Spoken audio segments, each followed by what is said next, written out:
Good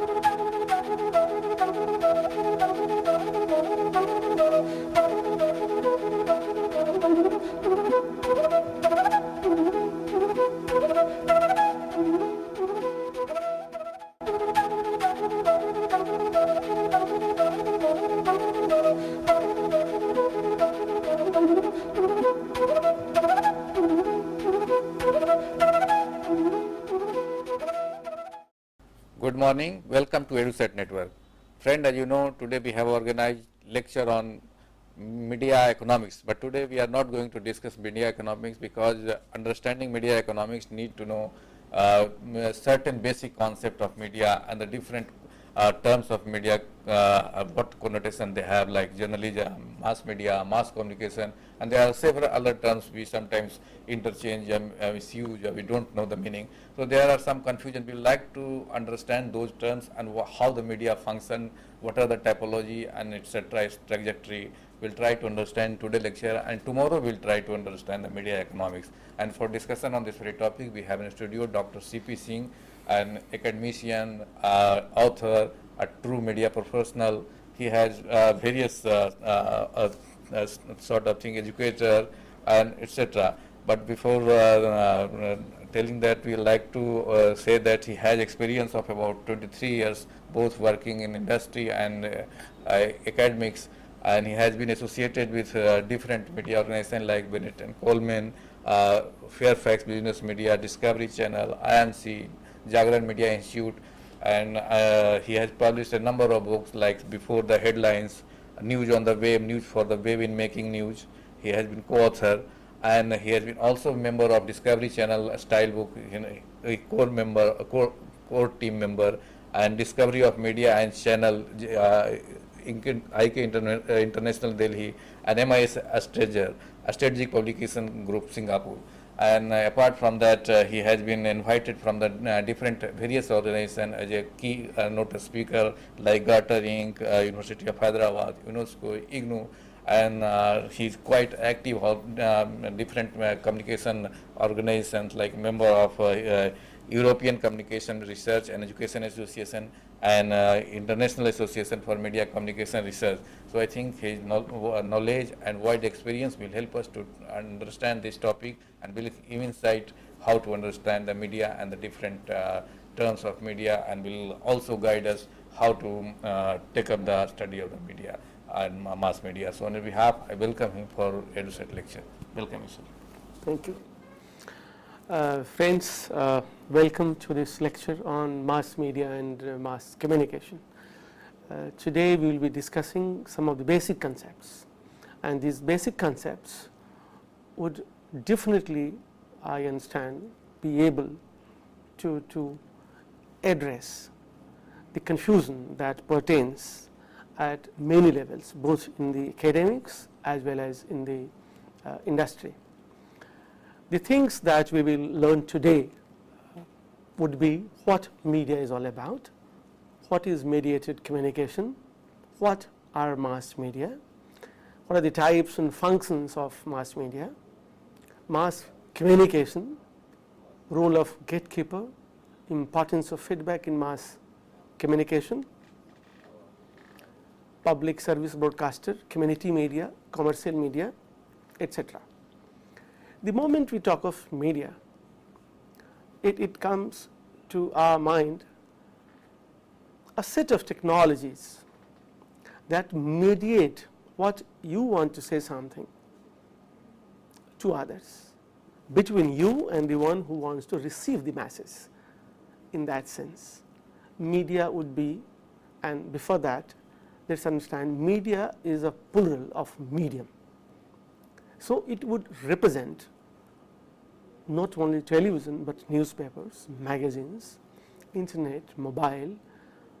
A plethora of media would be represented by this term, and this would not necessarily be mass media. A telephone, for example, telephone is a medium between you and the person you are talking to,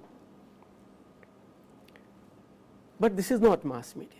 But definitely telephone is mediating communication between you and the person you are talking to. In that sense, mass media would refer to the set of technologies that are capable of sending messages from the sender to the receiver to a large number of people at the same time. That would be mass media in that sense. Newspaper, magazine, internet, radio, television would all qualify to be called as mass media. There are various types and functions of mass media, and the moment we say type, we mean the different technology variations, as we said, television, radio, etc. Before we go into the details of what all these media are and what are their functions, try to recall certain daily life situations, what you see at your home. For example, you are back from your school, your younger sisters are watching Cartoon Network, maybe Tom and Jerry, quite a popular program with the kids, and you don't want to miss on the blow by blow account of what happened between, say, a match between India and Pakistan. In the meantime, your mom calls for lunch, your sisters will have to go there, and taking advantage of this situation, you start watching the match. Your sisters would not like it, but yes, they don't want to miss on the lunch, and you are enjoying the match. Ask your elders 20 years back, 25 years back, this was not the situation, but today this is a common experience. Such experiences are so common that if we talk about it, if we put emphasis on this, it appears to be some sort of overemphasis, but this is not the case. In this, the role of technology has become important, and technology has become a mediating device, and as we discussed earlier, the message to the mass audience at the same time is also a key factor, and in that sense print, television, radio, film, mobile, all are mediating platforms, and that is why we call them mass media. So mass media would be the set of technologies or platform that are capable of sending messages from one to another at the very same time, simultaneously, and to a large number of people. That would differentiate it from other media. And there is another key word or key point in this. Between the sender of the message and the receivers of the message, there is a set of people, the trained people, who are processing information. They are known as gatekeepers. We call them gatekeepers because the information that they receive from various sources are not passed to the audience or the receivers in toto. They are reprocessed, they are repurposed, they are repackaged to suit to the needs of the audience or the people. The associated with this is the concept of impersonal nature of communication. When we are watching television, news for example, we are not immediately interacting. We don't have eye-to-eye contact normally with the news anchor or the one who is presenting this program. For example, I may not be able to emotionally connect with you, or you are not able to emotionally connect with me. I am talking to you through this satellite channel, that is television, the technology of television, the medium of television. In this case, this nature of communication becomes impersonal. To the extent we are not immediately sending and receiving feedback, this is impersonal, because this is not face to face, but sorry, the communication with the convergence of technology is also becoming interactive, and this interactivity is the buzzword today, and two media signify this interactivity, that is mobile and internet. They together are known as interactive mass media. Mass media for the simple reason that they are capable of communicating with a larger number of people at the same time, and they are interactive. You can send your feedback to the gatekeepers if they are so available at the end of the sender. Immediately you can communicate with them, and they can also respond to you simultaneously or with a very tiny lag of time, not the significant time lag. So they are interactive, and that has happened. This internet and mobile have happened because of the coming together of the mass media technologies. Here the features, characteristics of radio, television, print, all are coming together, that we call media convergence or the convergence of technologies. Through these devices, you not only receive information of all kinds, for example textual, audio, pictorial, graphic, but can also give your feedback, and that is why we call them interactive mass media. So till now we have tried to understand what is medium, what are media, what are mass media, and what are their different types. Types we will discuss in detail in the question section. Now we will move on to the functions of mass media. Mass media have become so integral to our daily life that you can very safely say that they are to us what fish is to water. Their importance is realized when you have to go without them for some reasons. Can you really imagine a day without television, newspaper or mobile?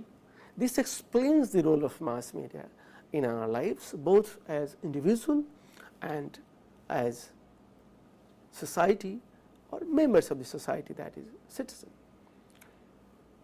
The function, the core functions of mass media remain the same. They have not changed.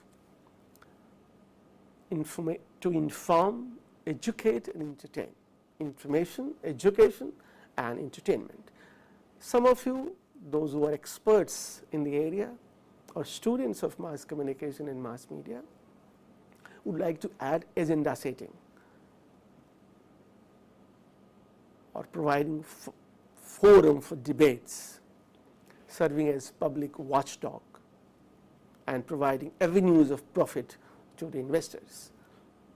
But broadly all these three would also be fit.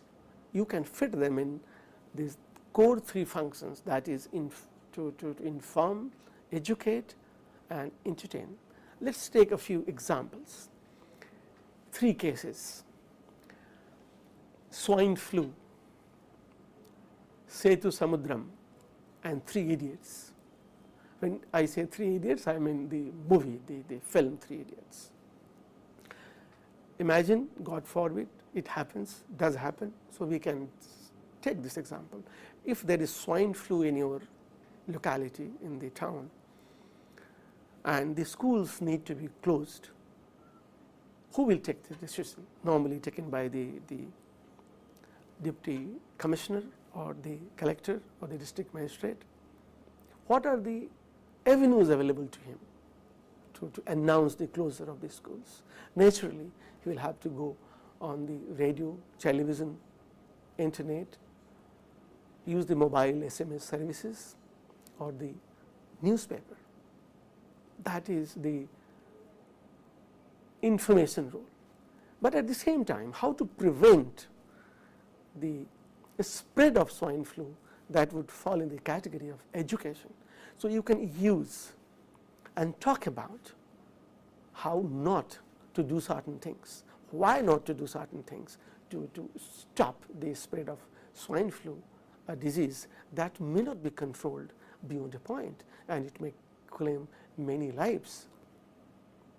Next, Setu Samudram is a very, very ambitious project of the central government that is aimed at creating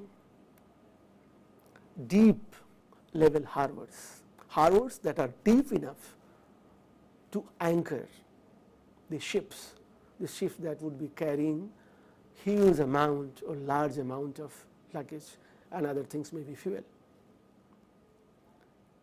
There are two aspects to it. One is the religious aspect. People call this Ram Setu. It's a part of the ocean there below,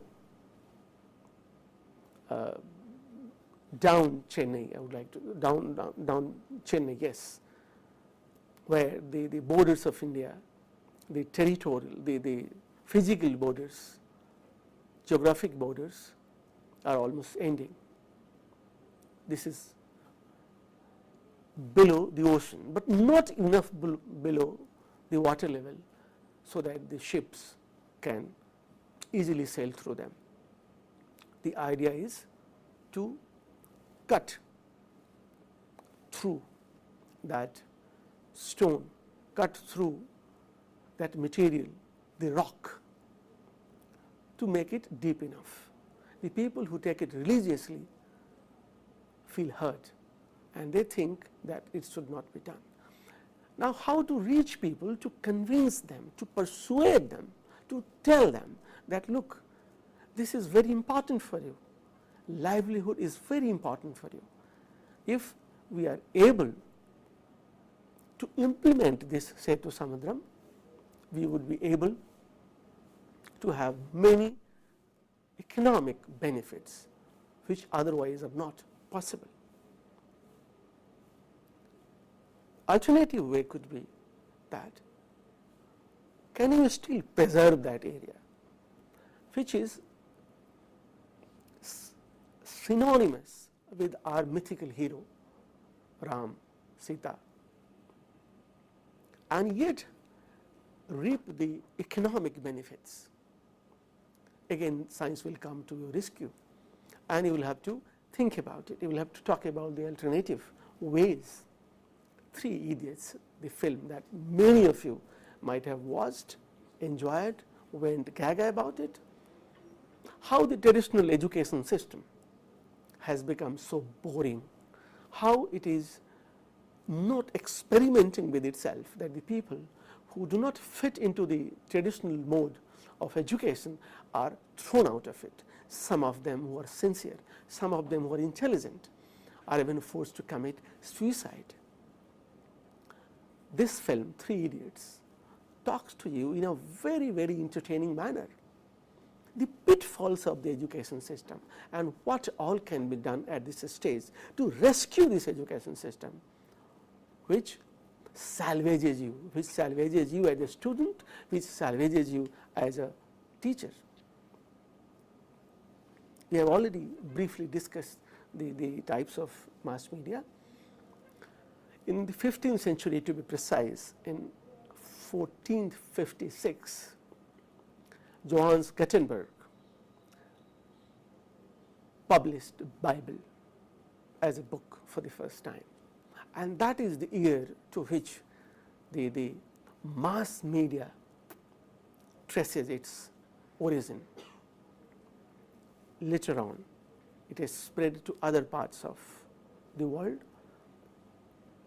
and of course, start of the print media is traced to it, and the print media would include book, newspaper, magazine, newsletters. By and by, other inventions came, and to the print were added film, radio, television, and interactive technologies that we have recently talked about.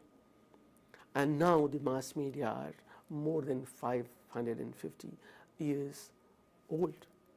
Now we will have this look at each one of them.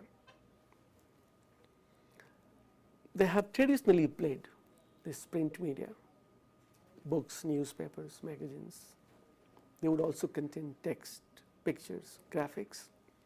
They have played a very, very vital role in the growth of civilization during the last 550 years. In India, it has a special place because our freedom fighters, our social reformers used the newspapers, magazines and other print media outlets to fight against the British, to salvage the nation from the colonizers on the one hand, and also to fight against the social evils such as the sati system, in which the widows were burnt on pyre along with their dead husbands, widow marriage and the caste system. It was during this period that the Indian language newspapers came to be used as the most important tool to associate the masses with both the social reform as well as the freedom movement. Mahatma Gandhi used it to the maximum possible advantage through Horizon and other outlets, and even revolutionaries like Bhagat Singh wrote numerous letters to the editor column and got his concerns heard. For over 50 years, this print media enjoyed the top position both in terms of impact as well as revenue generation. But for the last 2 decades, especially after the starting of liberalization, the economic liberalization, the other mass media vehicles have registered much faster growth and have become more serious contenders as sources of information and entertainment to the people. Worldwide, print media have been overtaken by radio, television and internet, and are declining except in a few developing countries such as India. Despite all this, books, newspapers and magazines continue to command significant public interest, especially of the elderly and the neo-literates, and still constitute a sizable chunk of mass media globally. In India, they come next to only to television, but this situation is not likely to continue for long. Film. The film medium or the motion picture have a history spanning more than 100 years, from the latter part of the 19th century to the beginning of the 21st century. Motion pictures developed gradually from the silent to the talkies era. Earlier the movies had no audio, no voice. Some of the Charlie Chaplin movies would testify to it, and they are still popular,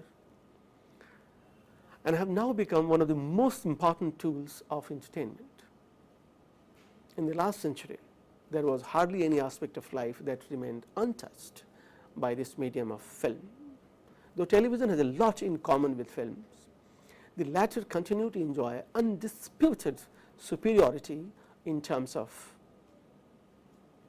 creativity and the capacity to portray the larger than life images of their chosen subjects. The American film industry, popularly known as the Hollywood, has practically dominated the global film market for more than half a century.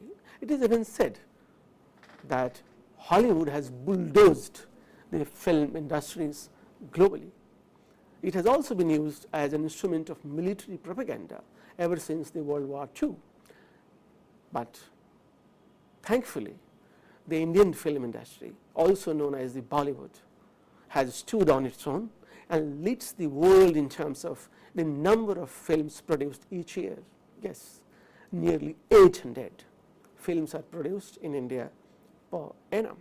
Notably, this represents films made in more than 24 languages and dialects of the country. Broadcast media.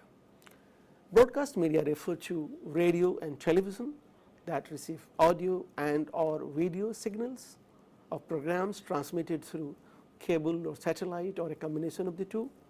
The audience of these programs may be the general public or a relatively focused section of public such as children,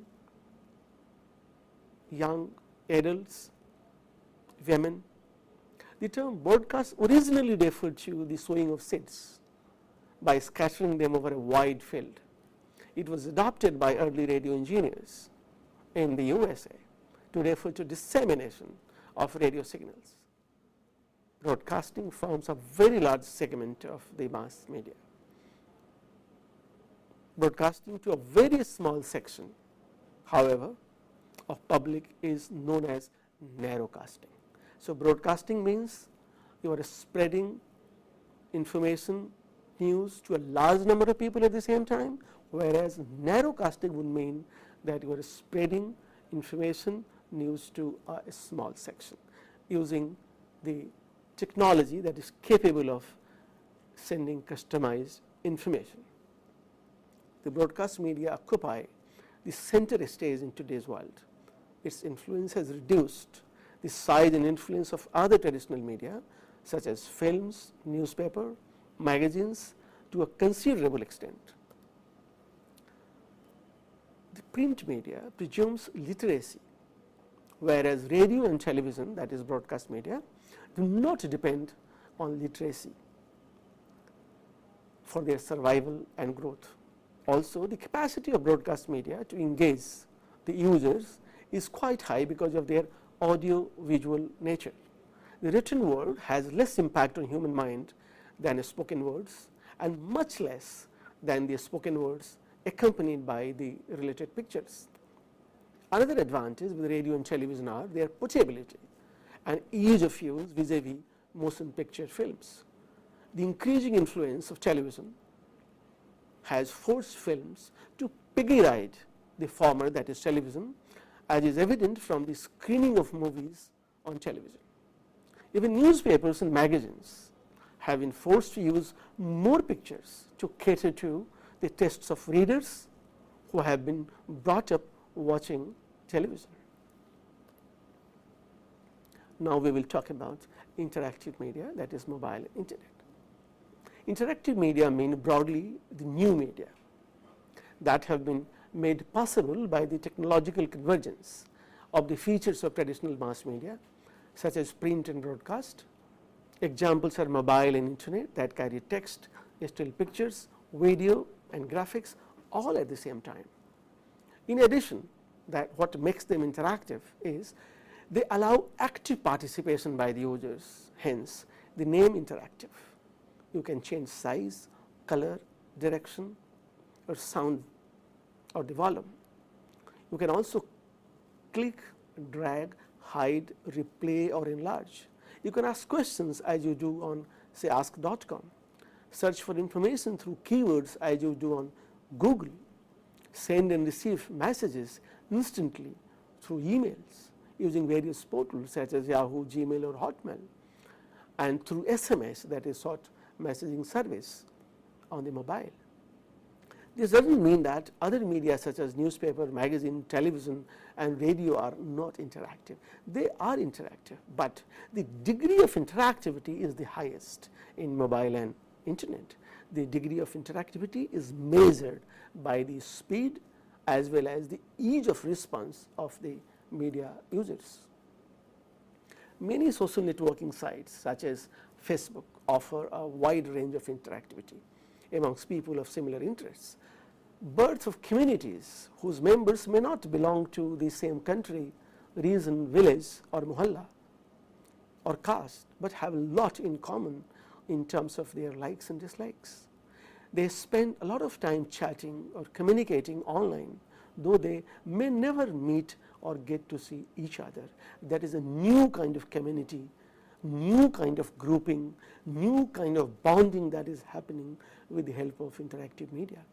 Such media also known as the new age digital media, have given rise to interactive advertising that allows online purchase of goods and services from anywhere in the world. You can order the purchase of a product by just clicking on its advertisement on the online edition of a TV, news channel, or even that of a newspaper.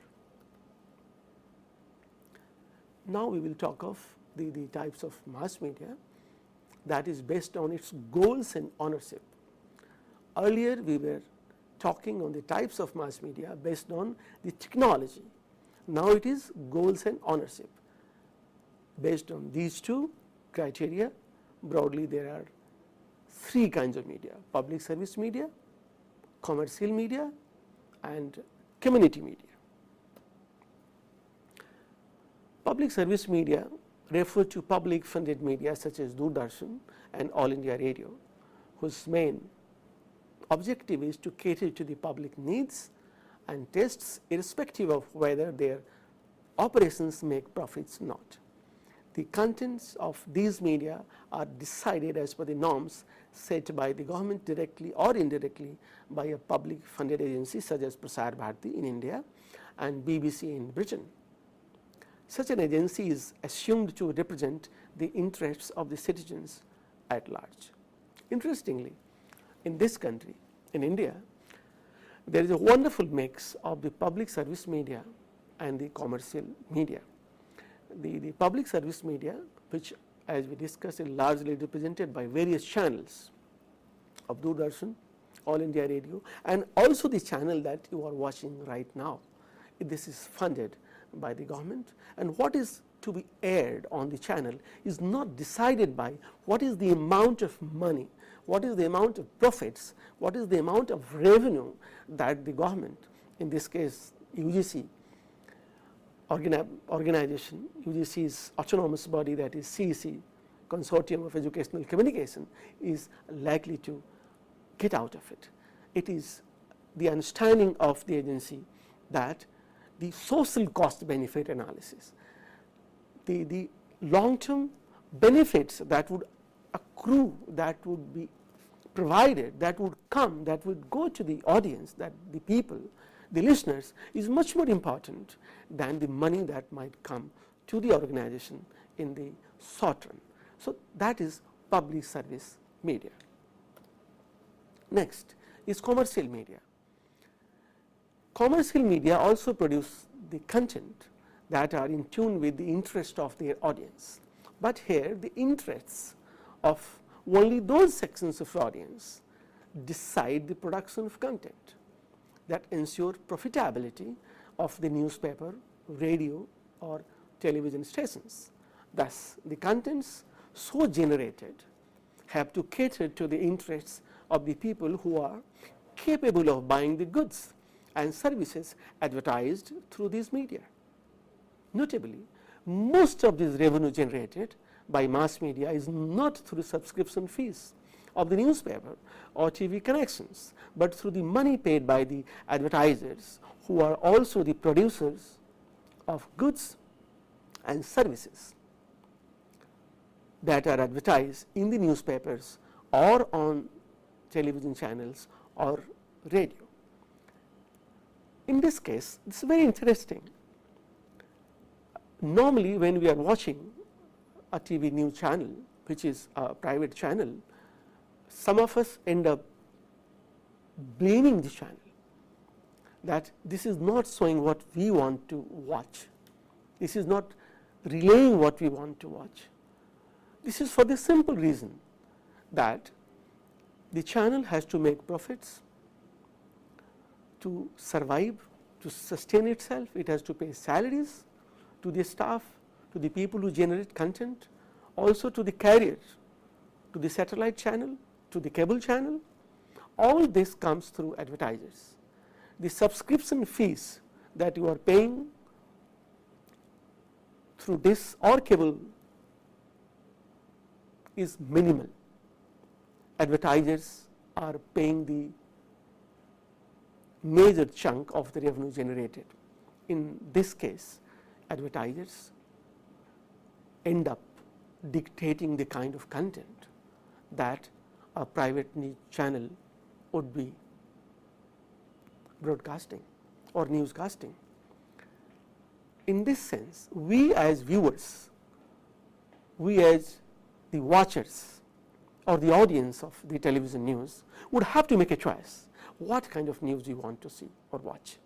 If we want to watch the television news that is of interest to us, then we should be ready to part with the money through subscription fees or the other modes of revenue payment or money payment or the fees that we have to the providers of this service, rather than cursing the television news channel. It has economics to it, it has the business aspects that cannot be ignored, and it is here that the public service media become different, they become distinct. But there the catchword is who decides the content of the public service media. There are public servants. It is also decided by your legislatures, by the members of the parliament, the kind of content that you are going to have, the extent to which they are representing the diversity of tastes and preferences of the audiences, of the citizens of the country. They are representative of their tastes and preferences, they represent the public interest, and they can be called public media in the true sense of the term. Community media, this is the third kind of media based on the goals, on the ownership. We have till now talked about the public service media and the commercial media. The examples of commercial media would be many news channels, it could be Aaj Tak, it could be NDTV and others. That is commercial media. The public media would be Doordarshan and All India Radio. The community media. Community media such as community radio stations are run with the aim of serving the community interests. For example, a campus radio station operated by a university broadcasts the programs that cater to the interests of the students, staff and faculty of the university. It also airs programs that promote literacy and health awareness among people living within 8 to 10 kilometers radius of the radio station. However, the operators of such media are allowed to recover their costs over a period of time without compromising on the community interests. Accordingly, many universities and institutions are allowed to own and operate low power 50 watt community radio stations. To name a few: Indian Institute of Mass Communication, Jamia Millia Islamia, both in Delhi, Chaudhary Devilal University in Sirsa, they all are operating community radio stations. How do they do so? The basic concept or the philosophy of the community media or community radio is that it is owned and operated by the stakeholders. Most of the programs are prepared, packaged, processed by the listeners. Those who are the audience, they would come to the radio station and they would discuss the kind of content that they want.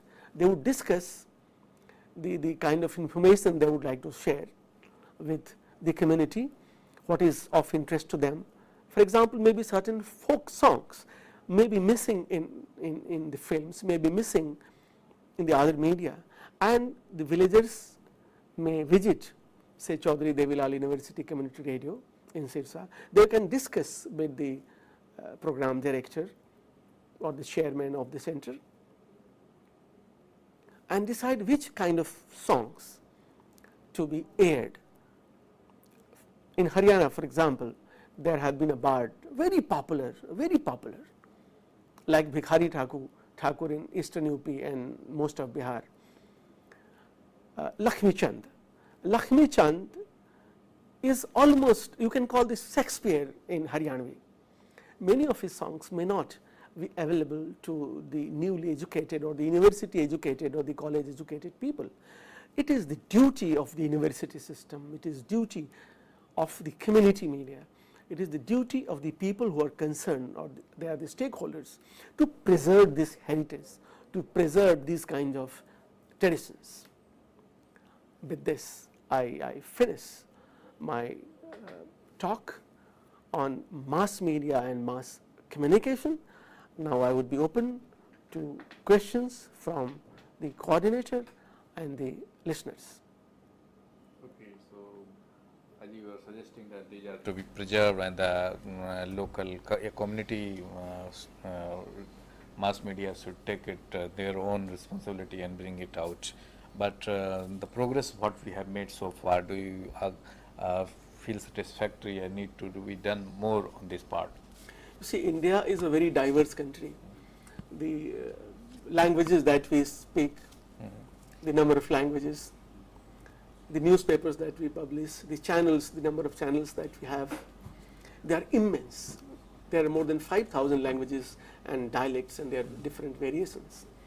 And accordingly, the heritage that we have by way of songs, by way of painting, by way of folklore, by way of other things which are generated by the local people are immense.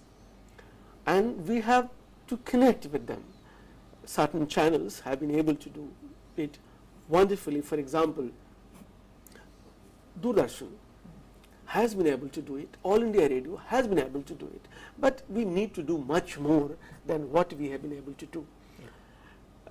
The university system has educated us in such a manner that there has been a disconnect between what we are, what are our assets as a culture, what are our assets as a society, as a community, and how we can build up over them. It is in this sense that this gap can be filled up by different media. In this sense, mobile and internet have become much more potent tool than, I would say, television or film or radio, because now you will be surprised to know that there are close to 100 crore mobile sets in this country. Right. Close to 100 crore, and close to 100 crore mobile connections, it is connections, means that there should be around 70 crore people who are owning mobile in this country. Right. Which means the penetration of mobile in the rural areas is tremendous. In Bihar, there are 4 crore mobile sets in a population of 8 crore. Right. This is considered to be a backward state, which is fast coming up. The growth rate is pretty high, but it is still one of the backward states of the country. And there, the number of mobile sets is 4 crore. Now, these 4 crore mobile sets, or 40 million, as many would like to call it, would become a very potent tool to record what is there at the ground level by way of songs and other traditions, and then preserve them.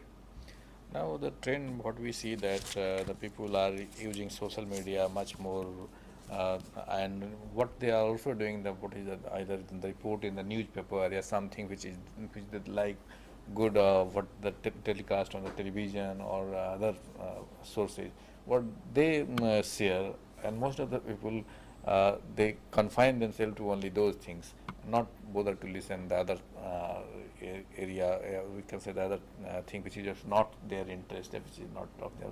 So how this will transform the viewership pattern in coming days, the media, viewing media, other topology? Listen, we have been a caste-ridden society, and in the caste-ridden society, the information has been controlled at different layers of the caste. And incidentally, the media boom, the communication revolution that is obtaining in this country is hardly 2 decades old, 20 years old. Yes. And all media, all the technologies have converged, and they have come together almost at the same time. The newspaper boom started in 90s, television boom started in 90s, and at the end of the 90s we had mobile, and recently mobile and internet. Because of this, people are inundated with all kinds of information at the one hand, and on the other, their urge to communicate with others has also become, which was suppressed. It was dormant. It was like a dormant volcano that has erupted.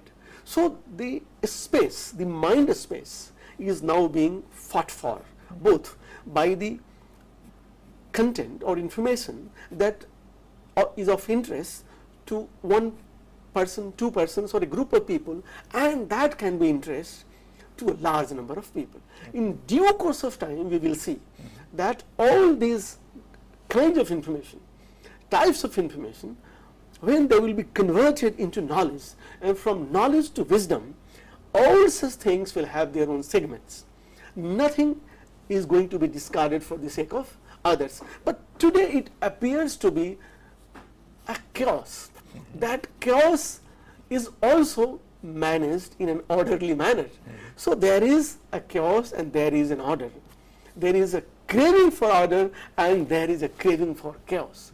And it will take time, maybe 10 years, maybe 15 years, maybe 20 years, for different media to have its own specific segments. Okay, so here the question arises, who will give the direction or the shape to this, you say the chaos and to bring into the order? Itself will come out, fine. or the Yes. some external force Look, beneath? in a democracy, naturally it will have to come from the people and the representatives of the people. We are a liberal market in terms of economy, and we are a liberal democracy. No one person, no one agency can be entrusted with this task of bringing in order. This will happen by and by, and many agencies are coming up, many people are realizing this. We are discussing this. Yeah. So, and we are discussing through a public platform, and this will create institutions. You will recall a phrase or saying in your school days, that was in Hindi if I remember correctly, ज्ञान के सागर से मोती ढूंढ लाना. To locate and identify the pearl of knowledge or wisdom from the ocean. From the ocean. Today, the situation has changed. If you put a keyword on Google saying CEC, Consortium of Educational Communication, or UGC University Grant Commission, there could be more than 1 lakh returns.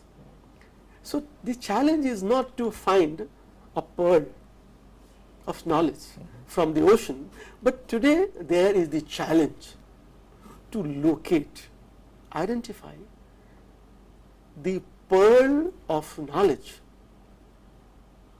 from the ocean of knowledge itself. So the ocean now is not clear. It is cluttered. It is cluttered. There is a lot of information. There is an information overload.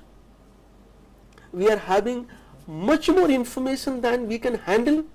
The challenge is to develop the capacity to connect or develop that underlying connection between the apparently unconnected things. So I repeat, the challenge is to develop the connection between the apparently unconnected things.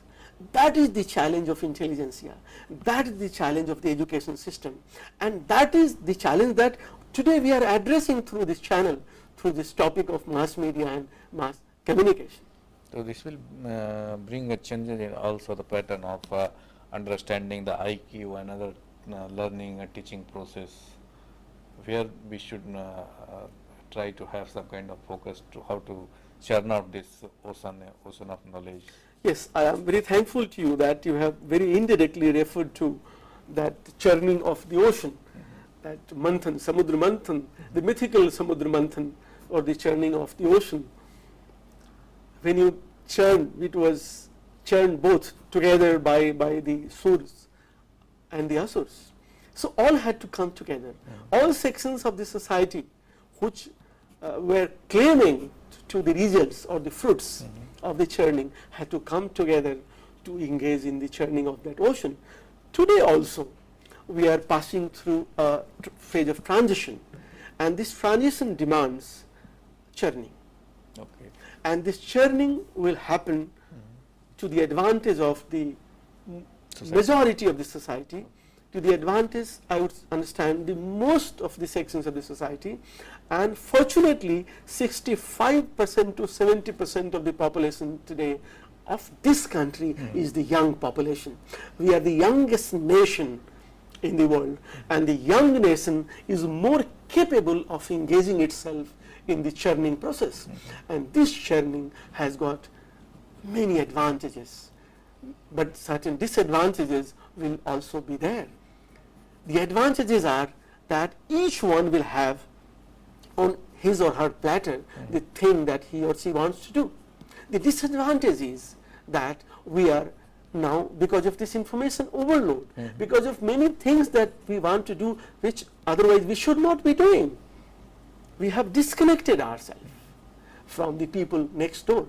I am spending my whole day talking to a person who is in Newark, who I will never meet, but I do not know what is happening next door, the person who may be ill, who may be suffering from dengue.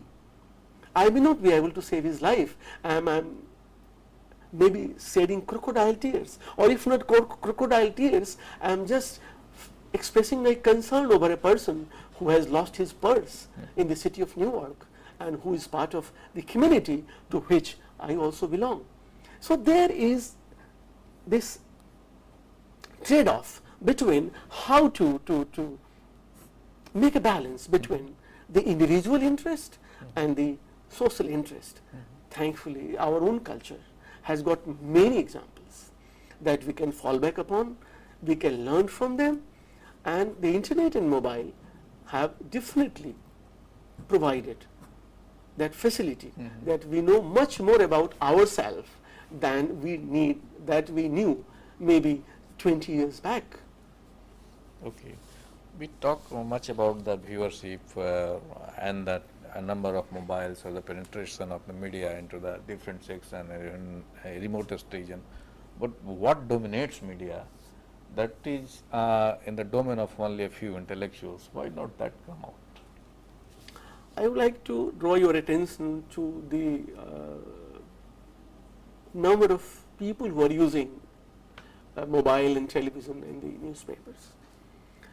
Almost 80% of the population is covered by television. Almost 1/5 of the population is covered by the newspapers, and the number of newspapers published in different languages in this country is around 50,000 plus.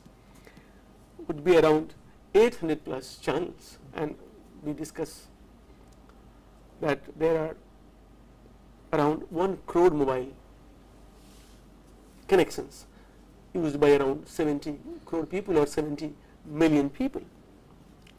All this means that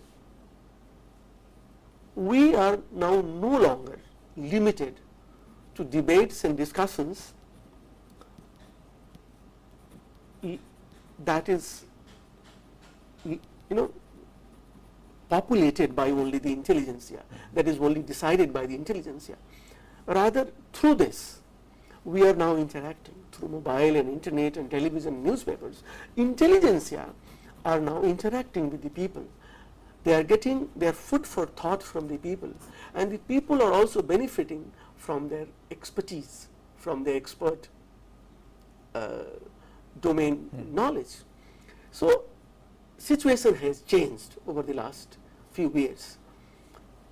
The challenge is now this communication between the intelligentsia and the people and the audience segments or the different kinds of publics have to be capitalized, have to be optimized. And in this, the role of the university system is very, very important. We have to pick up the topics of research which are socially relevant. We have to engage in our research the people from the society. We have to take the challenge from the society and take those challenges to the classroom, discuss with the students, discuss with the faculty, discuss with the teachers, and try to solve the problems. And again, take those problems, the solution to those problems back to the society. It is the high time. That is why you will see I was reading in newspaper maybe yesterday that the Ministry of Human Resource Development has constituted a 15-member committee to try and devise ways and means of how the ranking of our universities will become much better than we are today. In the top 200 universities of the country, of the world, there is not a single university from India. This is a matter of concern. I would not call it that this is a matter of shame, but this is definitely, this is a matter of concern, and we all are talking about it. How are we going to make our education system more relevant to the society? And your questioning it itself is an example that people are concerned. And once you become concerned about things, definitely things will start moving and you can move the mountains. So the efforts are being made and in right direction, and certainly will bring a change. That is the hope we can see. But any suggestion, any things, the use of media, the use of mass media, which you would like to give to the students of mass media so that they can effectively use it for the study and also for the user connecting with the society and the other community. Through this channel, I would like to urge the students and the faculty that it is high time we as Indians, we as citizens, realized the importance of what we are as a culture or society. Till 16th century, remarkably, 1/4 of the global income was generated in India. And all this had happened because till 8th or 9th centuries, our universities were the top ranking universities in the world. We had Nalanda University, we had Taxila University, we had Vikramshila University, where people from the world, all over the world, came to study. Fayan, Wenxiang are some of the examples. They were not mere travelers, they were the students, they were the professors, they were the rishis of eminence. Similarly, people from our place went to other parts of the world and took with them the knowledge, especially to Far East Asia, China, Japan, Indonesia, Cambodia, Vietnam. It is now high time, I repeat, that we realize this, that we can get back to the same situation with this new technology, the interactive technology of internet and mobile particularly. And that can happen when we start acknowledging the strength of the every segment of society. We have been divided by the caste system. True, the caste system to begin with represented professionalism, represented division of labor, but in due course of time that degenerated. It has killed us, it has separated us. Now we have to develop a new system of our own that gives us wings to fly, and this flight of imagination is going to bring all of us together. When we come together, we will grow together, and we will become again one of the most developed countries in the world, as we were till the 16th century. Okay, so we have fill up the gap, fill up the deficit, like development deficit, trust deficit, or a crisis, everything through the technology. But only thing we need to know how the technology we use for the better, in a better way, and for the better prospects. And for that, we all have to come together, and then we can only do this. I just want to add, we have to develop the courage. We have to be daring enough to commit mistakes. We have to daring enough to make experiments. Unless we are ready to commit mistakes, we cannot get the proper results. We cannot get what we want. That's very good point. Don't fear, but rather dare to take, do mistakes. With this, we can only overcome the many problems, and we can move forward in the Committee of Nations. So, well friends, with this word, we conclude the lecture. I thank all of you for watching the lecture, and on their behalf, I thank Dr. C.P. Singh for giving such an insightful lecture on this great topic. Thank you very much. Thank you.